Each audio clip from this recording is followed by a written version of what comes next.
자, 여러분, 우리가 마가복음을 1장부터 이렇게 시작한 게 엊그제 같은데 이제 3분의 2 지점까지 왔습니다. 10장 오늘. 그런데 이 10장은 그 예수님의 사역 전체를 놓고 볼 때 대단히 중요한 의미를 가진 본문이라고 할 수가 있습니다. 왜 그러냐 하면 여러분 9장을 잠깐 한번 보시길 바랍니다. 9장 30절. 그곳을 떠나 갈릴리 가운데로 지날새 예수께서 아무에게도 알리고자 아니하시니, 자, 갈릴리 가운데로 지날새. 사실은 마가는 1장부터 9장까지는 대부분이 갈릴리 주변 사역에 초점을 맞추고, 그리고 그 갈릴리 사역에서 예수님이 가는 곳마다 더러운 귀신이 쫓겨나가고 병든 자가 회복되고 죽은 자가 살아나고 바람과 풍랑이 잠잠케 되고, 저분이 하나님의 아들이시구나 하는 것을 눈에 보이게 선포하시는 사역을 하셨습니다. 그래서 제가 1장을 시작할 때 한 번만 따라 하실까요? 하나님이 오신다, 그가 통치하신다. 그러면서 제가 1장을 말씀드릴 때 우리 한국 사람들의 개념 속에 하나님의 나라 그러면 죽어서 가는 천국이라는 개념이 너무 강해요. 그런데 사실은 성경이 가르쳐 주시는 가치관은 뭐냐 하면 이제 어둠의 세력, 사탄의 권세, 세상 이 공중 권세 잡은 자의 그 통치, 그 죄와 허물로 육체와 마음이 원하는 대로 살던 우리가 더 이상 그 어둠의 영의 지배를 받지 않고 그의 사랑하시는 아들, 독생하신 예수 그리스도, 성자 하나님의 통치를 받는 그 삶. 그래서 하나님의 통치가 이루어지는 거, 그거를 뭐라 그럴까요? 하나님의 나라라 그럽니다.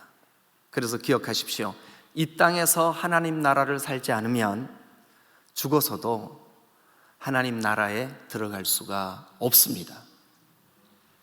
이 땅에서 예수 그리스도께서 선포하신 대로 주님의 통치, 다스림. 그래서 여러분들의 기도 제목이 날마다 주님 나를 다스려 주세요. 내 마음도, 내 생각도, 내 감정도, 내 환경도, 내 삶 속에 모든 순간순간을 주님이 다스려 주세요. 여러분, 그 기도가 여러분들의 기도의 습관이 되시기를 주님의 이름으로 축원합니다. 할렐루야. 자, 그러면 오늘 10장은 이렇게 시작합니다. 예수께서 거기서 떠나, 어디를 떠나신 걸까요? 갈릴리 지역을 떠난 거예요. 갈릴리 지역을 떠나 어디로 가셨냐 하면 유대 지경과 요단강 건너편, 유대 지경과 요단강 건너편, 이게 지역 이름으로는 베레아 지역입니다. 베레아 지역입니다. 저 마케도니아에 있는 베레아와는 다른 지역입니다. 이름은 흡사하지만 다른 지역입니다. 이 베레아는 요한이 침례를 베풀던 장소입니다. 그래서 이 지역을 성경은 오늘 여기 보니까 유대 지경과 요단강 건너편, 여러분 사실은 여기에서 예수님이 침례를 받으셨고 여기에서 사역이 시작되셨고 여기에서 하나님 나라가 선포되기 시작했습니다. 그런데 그 첫 출발지로 예수님 다시 가신 거예요. 왜 그러셨을까요? 마무리하시기 위해서. 그러니까 오늘부터 여러분들과 함께 나누는 이 10장부터 16장은 이제 우리의 마음속에 예수님의 사역의 대속, 우리의 구원, 하나님의 나라에 대한 선포, 이 모든 일에 마무리를 하고 계시는구나, 이렇게 이해를 하셔도 틀리지 않습니다. 자, 그러면 이 베레아 지역, 즉 유대 지경인 요단 건너편에 예수님께서 가셔서 이제 예수님은 이 지역에서 마무리 사역을 하시고 예루살렘으로 올라가시면 그곳에서 고난이 기다리고 있고 십자가를 지시고 이제 죽으셔야만 합니다. 그러면 예수님의 사역은 이제 끝이 나는 거지요.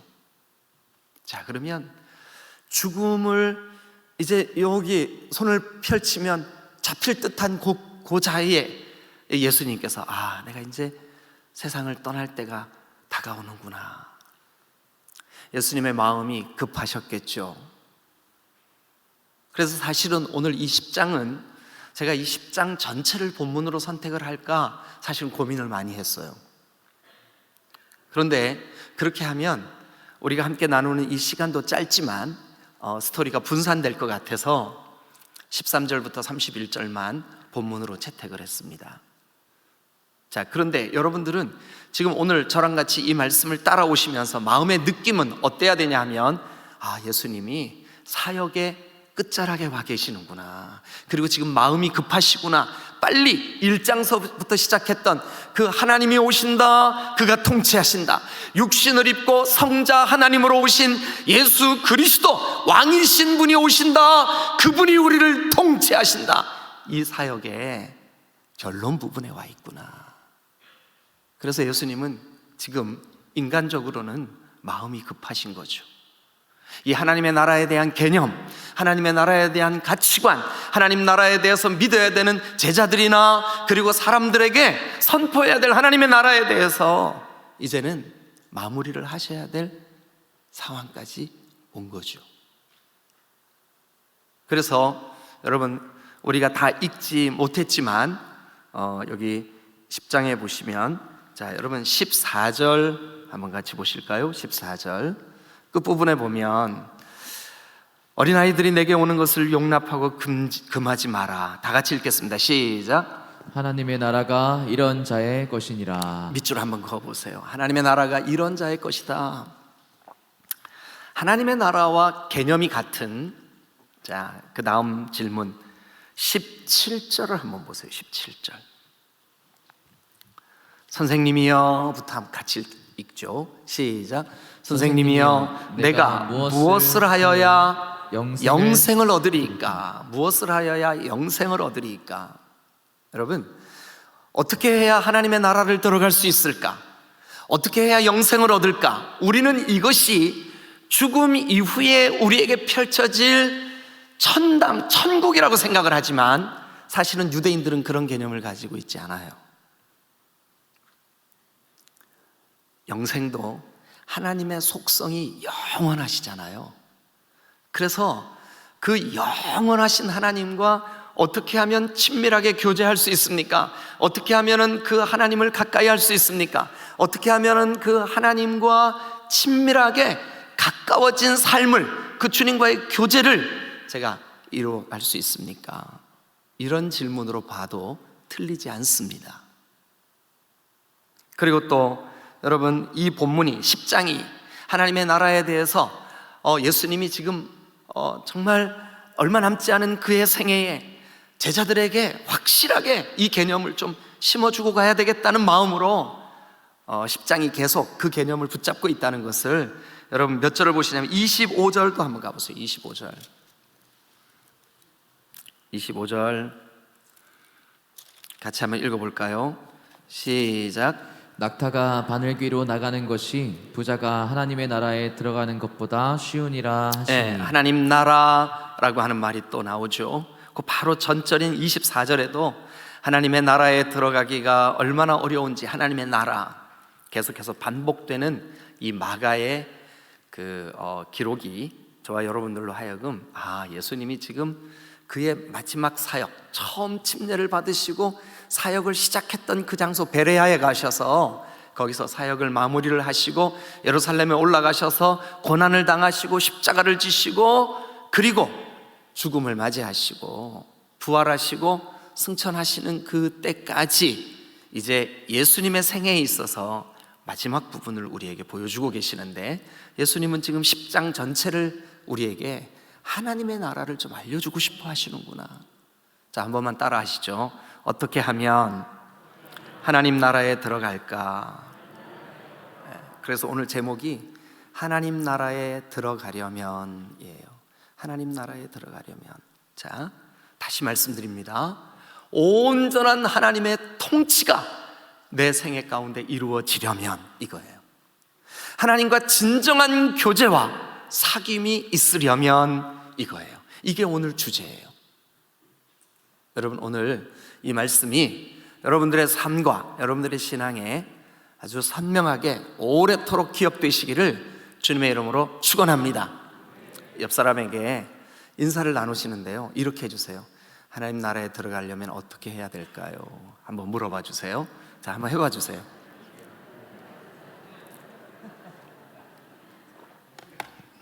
근데 설교하다 말고 중간에 인사 한번 하실까요? 하는 거는 작전이에요.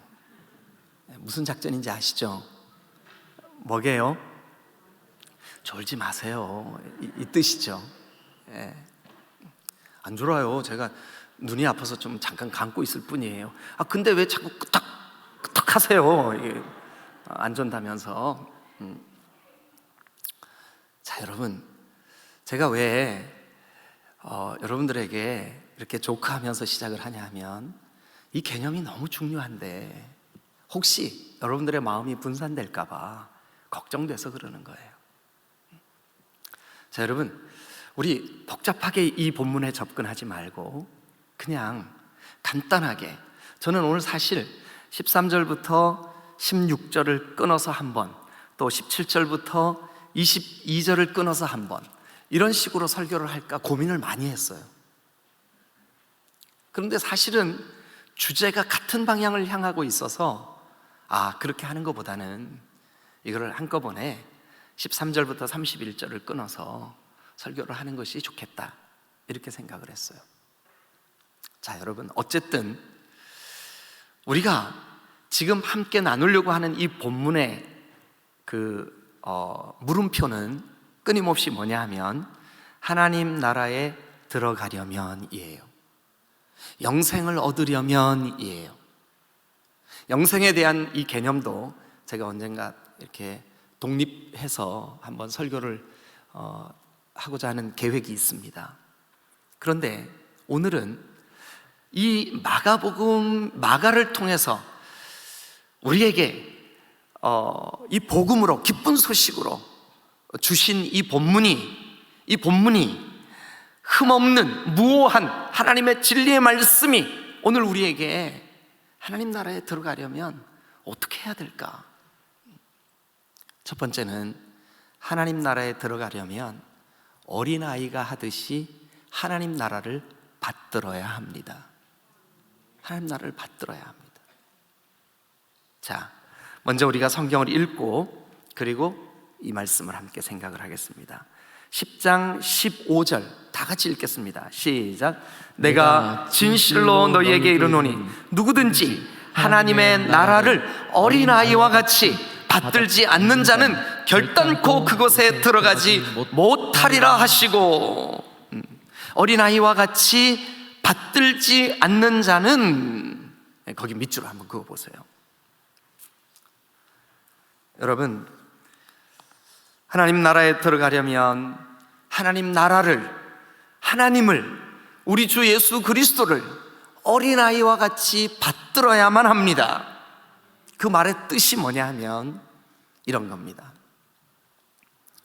며칠 전에 평택에 사는 제 딸아이가 엄마, 아빠, 우리가 이사를 하게 됐어요.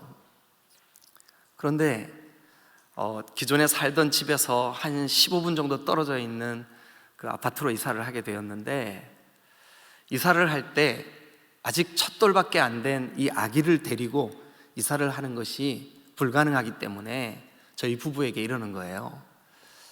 아기를 좀 한 이틀만 맡아주세요. 그래서 속으로 야, 너무 신난다. 아니 근데 그 녀석 데리고 오기 전에 제가요 막 설레더라니까요. 데이트를 하러 가는 그런 마음이었었어요. 그래가지고 이제 저희가 그 아기를 데려다가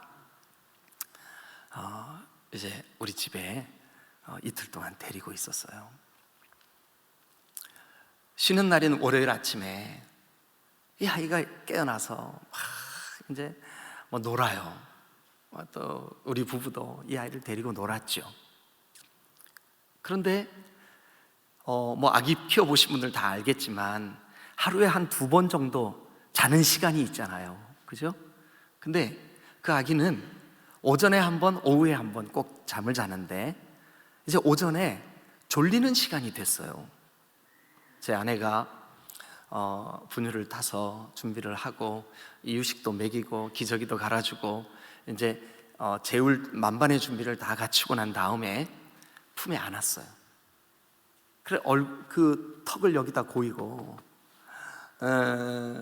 이제 졸리려고 이제 그러고 있는 거죠. 그래서 제가 제 아내 등 뒤에서 그 아기를 부르르 꾹꾹 이제 이렇게도 하고 그러고 있었어요. 근데 이 녀석이 그 제 아내의 품에 안겨서 갑자기 그 큰 눈에 눈물이 핑 도는 거예요. 그리고 표정이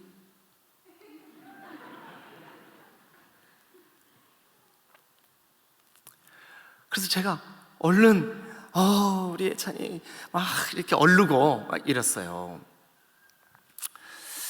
그러면서 저도 이런 생각이 드는 거예요. 아이고, 저 첫 돌밖에 안 된 아기가 아직 말도 하지 못하는 의사 표현도 분명치 못한 저 아이가 저 순간 엄마가 얼마나 보고 싶었으면. 떨어진 지 지금 하루도 채 안 됐어요.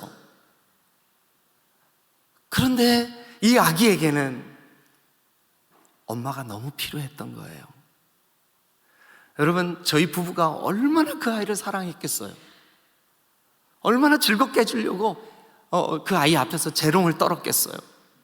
그런데도 그걸로는 채워지지 않는 이 아이의 본능 가운데 엄마를 향한 그리움이 있는 거예요. 엄마가 아니면 채울 수 없는, 엄마의 그 냄새가 아니면, 엄마의 그 품이 아니면, 엄마의 그 목소리, 자장가 소리가 아니면 채워질 수 없는 이 아이의 마음속에 빈 공간이 있는 거예요. 야, 제가 아기를 너무너무 이뻐하는데 그 순간에는 해줄 수 있는 게 아무것도 없더라고요. 여러분, 다시 그 본문을 한번 보십시다. 10장 14절, 예수께서 보시고 노하여 이르시되, 왜 노하였을까요? 13절, 아니 그 아기들에게 좀 예수님이 만져주시고 머리를 쓰다듬어 주시고 기도해 주시면 좋겠다 싶어서 부모들이 아기들을 데리고 왔어요. 아기들을 안고 왔어요. 그래서 그 만져주심을 바라고 어린아이들을 데리고 오매 그 어린아이들, 거기 동그라미를 한번 쳐보세요. 어린아이들 동그라미 쳐보세요. 그리고 거기다 이렇게 쓰세요. 파이디온. 파이디온이라고 하는 헬란 말은 유아라는 뜻이에요. 유아, 젖먹는 아이라는 뜻이에요. 우리 번역에는 어린아이로 되어 있지만 사실은 이 번역을 유아로 번역하는 것이 더 좋았겠다 하는 생각이 들어요. 부모들이 안고 왔어요. 우리 애기 좀 한번 만져주세요. 예수님, 우리 애기 한번 기도해 주세요. 안고 왔어요. 그런데 자, 그 다음을 한번 보세요. 아이들 데리고 오매. 누가요? 제자들이. 어떻게 했어요? 꾸짖었어요. 아니 지금 예수님이 설교하시려고 하는데 왜 아이들을 데리고 와서 이 난리예요? 제자들이 꾸짖었어요. 제자들의 그 마음속에 있는 가치관, 그들의 통념, 그 통념으로는 하나님의 나라를 이해할 수가 없는 거예요. 하나님의 나라는 이 어린아이들이 엄마가 아니면 안 되는, 엄마가 아니면 채워질 수 없는, 엄마가 아니면 불가능한 그 아이의 필요. 여러분, 이 필요는 우리가 이렇게 제목을 붙여도 좋을 것 같아요. 절대 의존. 엄마 아니면 나 못 살아요. 말 못하는 아이가, 젖돌밖에 되지 않은 아이가, 아직 말을 배우지 않은 아이가 자기 의사 표현을 다 할 수는 없지만 엄마 아니면 나 안 돼요. 엄마 아니면 나 못 살아요. 엄마가 나에게는 꼭 필요해요. 여러분, 100%다 그런 건 아니지만 심각한 살인죄를 저지르거나 사회에 대해서 보복하려고 하는 감정을 가지고 있는 많은 사람들이 엄마의 손길이 꼭 필요할 때 엄마의 부재 때문에 어려서부터 받은 상처가 커서도 영향을 미치는 경우가 많이 있습니다. 그런데 여러분들은 어떠십니까? 지난 한 주 어쩌면 여러분들은 너무 잘 사셨어요. 하나님과 전혀 관계없이, 하나님 없어도 너무 평안하셨어요. 하나님 생각을 잠시도 하지 않아도 아무 불편함이 없으셨어요. 그러면 어린아이 같지 않은 거예요. 이 어린아이는 어떠냐 하면 한순간도 엄마를 떨어질 수가 없어. 한순간도 엄마를 떨어질 수가 없어. 자, 그러면 우리 15절을 같이 한번 읽어보죠. 자, 14절을 제가 빨리 읽을게요. 예수께서 보시고 노하셨어요. 아주 분노하셨어요. 누구에게요? 그 자기들의 그 통념을 가지고 어린아이들은 숫자에도 들어가지 않는데 왜 예수님을 괴롭히셔? 왜 예수님을 괴롭게 해? 이렇게 생각하는 제자들의 통념을 주님이 탄식하셨어요. 분노하셨어요. 그러면서 이르시되 어린아이들이 내게 오는 것을 용납하고 금하지 마라. 자, 하나님의 나라가 이런 자의 것이니라. 이런 자의 것이니라. 어떤 자인데요? 엄마 없으면 못 삽니다. 잠시도 나는 예수님 없이는 못 삽니다. 하나님이 내 손을 놓으시면 나는 살 수가 없습니다. 나는 매 순간 예수 그리스도의 다스림과 통치를 받으며 살겠습니다. 예수님과 친밀하게 교제하며 예수님을 잠시도 떠나 있지 않으려고 하는 절대 의존. 여러분, 하나님의 나라는 이런 사람들의 것인 줄로 믿습니다. 여러분들의 삶, 여러분들의 신앙이 예수 없이도 너무 잘 살아. 그러면 어쩌면 여러분, 절대적으로 예수님 없으면 못 삽니다라고 하는 어린 아이같이, 파이디온같이, 유아같이, 우리 손자같이 그렇게 주님을 의존하지 않을 수도 있다는 것입니다. 그렇다면 오늘 이 본문대로라면 여러분, 어린아이같이 절대의존적으로 예수님을, 하나님을, 나의 구주를 그렇게 받들지 않으면, 자, 성경을 다시 한번 보실까요? 15절, 내가 진실로 너희에게 이르노니, 다 같이 시작. 누구든지 하나님의 나라를 어린아이와 같이 받들지 않는 자는, 받들지 않는 자는, 받들지 않는 자는. 여러분, 우리 오늘 이 말씀을 우리의 마음에 그냥 흘려보내지 마시고, 하나님, 정말 내 삶에 주님 없이는 안 됩니다. 하나님께만 내가 소망을 두겠습니다.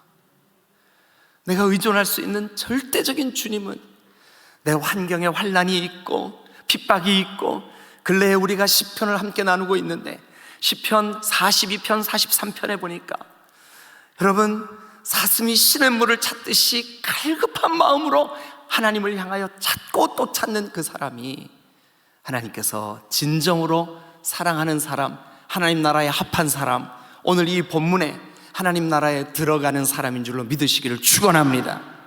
할렐루야. 자, 이제 13절부터 16절, 어린아이들이 내게 오는 것을 금하지 마라 라고 하시는 주님의 마음. 누가 하나님 나라에 들어갈까? 절대 주님을 의존하는 사람. 이제 이 개념을 여러분 마음에 새기시고 그 다음 본문을 우리가 한번 같이 가서 보시죠. 그 다음 본문 17절부터입니다. 이제 예수께서 길을 가십니다. 아마 유대 지경, 요단 건너편 어느 곳인가 예수님이 발걸음을 옮겨놓고 계시는 것 같아요. 그렇게 가고 계시는데 한 사람이 달려왔어요. 한 사람이 달려왔어요. 병행구절 다른 복음서에 보니까 청년이었대요. 그런데 부자 청년이었어요. 한 사람이 달려왔어요. 그래서 예수님 앞에 꿇어 앉았어요. 그리고 예수님께 질문합니다. 선한 선생님, 내가 무엇을 하여야 영생을 얻으리이까? 자, 이 질문은 지금 우리가 함께 고민하고 있는 어떻게 해야 하나님 나라를 들어갈까? 똑같은 질문입니다. 어떻게 해야 영생을 얻을까? 그런데 저는 여러분들에게 유대인들이 가지고 있는 개념을 좀 설명드리고 이 본문을 같이 나누면 좋겠어요. 유대인 랍비였다가 그리스도 예수를 구주로 영접한 학자가 쓴 글에 보니까 유대인들의 영생 개념은 죽은 후에 사후 세계를 의미하는 것은 포함되는 거지 독립되는 개념이 아니라고 쓰고 있더라고요. 그러니까 영생은 뭐냐 하면 그 영원하신 속성을 가진 주님과 교제하기 시작하는 거예요. 친밀하게 함께 삶을 나누는 거예요. 그러니까 이 유대인 청년, 특별히 여러분 그 다음 본문에 보면 18절 예수께서 이르시되 네가 어찌하여 나를 선하다 일컫느냐, 하나님 한 분 외에 선한 이가 없느니라 하시면서 그 하나님이 주신 계명을 이 청년에게 말합니다. 뭐라고 말씀하실까요? 네가 계명을 알고 있구나. 네가 계명을 안 하니 뭐래요? 살인하지 말라, 간음하지 말라, 도둑질하지 말라, 거짓 증언하지 말라, 속여 빼앗지 말라, 내 부모를 공경하라 하였느니라. 그랬더니 이 청년이 얘기합니다. 20절 그가 여짜오되 선생님, 이것은 내가 어려서부터 다 지켰나이다. 다 지켰나이다. 어려서부터 다 지켰어요. 제가 이 말씀을 묵상하다가 야, 이거 좀 이상하다. 왜 예수님 이렇게 물으셨지? 오늘 우리 IBM 찬양 너무 은혜롭죠? 여러분 IBM에 좀 많이 참여해 주세요. 근데 IBM이 뭐의 약자예요? 아, YBM.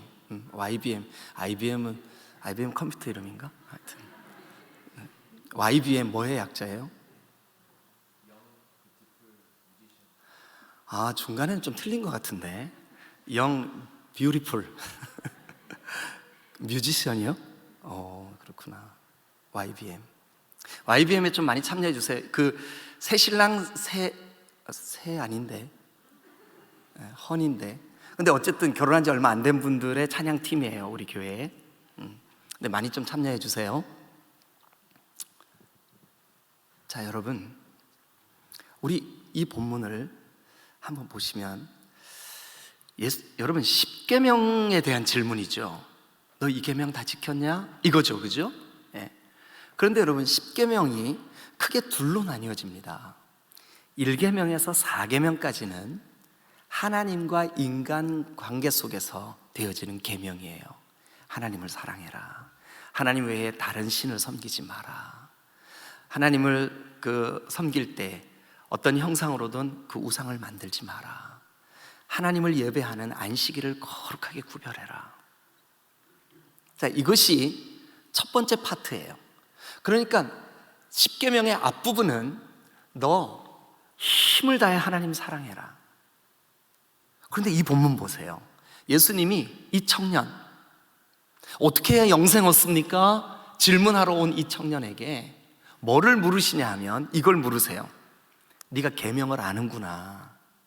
그런데 살인하지 마, 간음하지 마, 도둑질하지 마, 거짓 증언하지 마, 속여 빼앗지 마, 내 부모를 공경해, 이렇게 말한 것을 네가 알고 있지?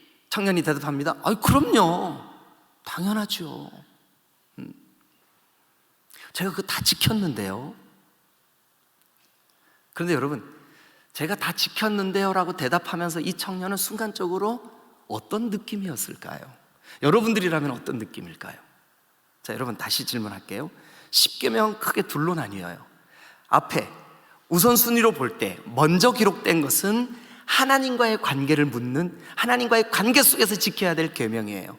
뒷부분 5계명서부터 네 부모를 공경하라부터 살인하지 마라, 간음하지 마라, 도둑질하지 마라, 뭐 이런 계명들 10계명까지는 사람과의 관계 속에 지켜야 될 계명이에요. 그러면 10계명에 무엇이 더 중요하냐 이 문제가 아니라 그냥 순서의 개념으로 놓고 볼 때 먼저 앞부분은 누구와의 관계일까요? 하나님과의 관계. 뒷부분은 누구와의 관계일까요? 사람과의 관계. 그런데 예수님은 이 청년에게 왜 뒷부분에 있는 사람과의 관계, 즉 간음하지 마라, 살인하지 마라, 도둑질하지 마라, 사람과의 관계를 질문으로 꺼내셨을까요? 이 청년에 대해서 너무나 잘 아시는 거예요. 예수님은 이 청년을 딱 보는 순간 이 청년에 대해서 너무 잘 알고 계셨어요.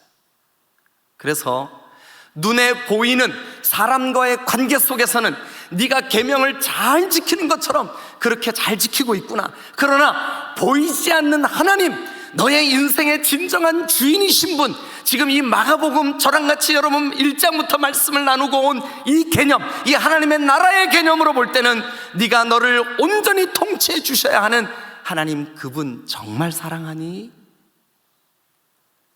그러니까 이것은 직접 화법은 아니지만 간접적으로 계명의 뒷부분, 눈에 보이는 사람과의 관계, 그거 너 잘 지키고 있니? 그 말은 뭐냐면 당연히 앞부분은 잘 지키고 있겠지. 그런데 눈에 보이는 이것도 잘 지키고 있니? 이렇게 묻고 있는 거예요. 그러니까 더 눈에 보이는 그것도 지키고 있니? 라고 묻는 것보다 더 강하게 보이지 않는 하나님과의 관계에 대해서 무언의 질문을 던져놓고 있는 거죠. 여러분, 저는 이 말씀을 묵상하면서 이게 이 청년에게 왜 네가 영생 얻으려면 이렇게 해야 돼 라고 말씀하실 때 앞부분에 하나님과의 관계의 계명은 다 빼버리시고 사람과의 계명 문제를 먼저 거론하셨을까? 그리고 이 청년 고민하고 돌아갔을까? 예수님은 이 청년의 문제를 너무 잘 알고 계셨어요. 이 청년이 부자였습니다. 물질보다 더 사랑하는 것이 이 청년에게는 없었습니다. 자, 우리 성경을 한 곳 볼까요? 마태복음입니다. 마태복음 6장 24절. 앞에 화면에도 있습니다. 여러분 좀 같이 읽어봐 주시면 좋겠습니다. 시작. 한 사람이 두 주인을 섬기지 못할 것이니 혹 이를 미워하고 저를 사랑하거나 혹 이를 중히 여기고 저를 경히 여김이라. 너희가 하나님과 재물을 겸하여 섬기지 못하느니라. 그러면 이 부자 청년은 지금 눈에 보이는, 사람들의 눈에 보이는 계명은 다 준수하며 산다 할지라도 보이지 않는 하나님과의 관계 속에서 그의 마음속에 도사리고 있는 물질 사랑하는 마음, 탐심, 그거는 자신이 없는 거죠. 그러면 이 사람에게 하나님의 나라가, 아니 예수 그리스도가 왕으로 그를 통치하시는 삶이 이루어진 걸까요? 아니요. 진정으로 이 청년에게 하나님 나라가 이루어지려면 여러분 기억하십시오. 예수님이 주인이 되셔야 이 사람에게 하나님의 나라가 이루어지는 겁니다. 진정한 주인이 예수님 한 분일 때 이 사람에게 하나님의 나라가 이루어집니다. 오늘 저는 말씀을 여기까지만 마무리하고 마치려고 합니다. 여러분, 나머지 본문은 여러분들이 지금 제가 묵상한 것처럼 이런 방법으로 한번 묵상해 보시면 좋겠습니다. 저는 두 가지만 오늘 다시 한번 반복하고 마치겠습니다. 여러분, 어린아이, 파이디온, 유아, 품에 안겨서 잠이 드는 그 첫 돌밖에 안 된 아이와 같이 엄마의 부재 때문에 눈물이 나고 지금 엄마 없으면 안 돼 라고 하는 그 아이의 심정으로 하나님의 나라를, 하나님을, 예수 그리스도를 받들지 않으면 하나님 나라에 들어갈 수 없습니다. 진정으로 우리의 삶에 예수님이 주인이 되시지 않으면, 물질이 주인이 되든 하나님이 주인이 되든 둘 중에 하나밖에, 주인은 하나밖에 될 수 없다, 성경이 우리에게 선언하고 있습니다. 그런데 안타깝게도 이 청년은 탐심과 물질이 그에게 주인 노릇하고 있었습니다. 그래서 이 청년은 그만 예수님 앞을 떠나가고 말았습니다. 여러분 기억하십시오. 진정으로 예수님이 주인이 된 그 삶, 그 사람에게 하나님의 통치와 하나님의 나라가 이루어지는 줄로 믿습니다. 기도하시겠습니다.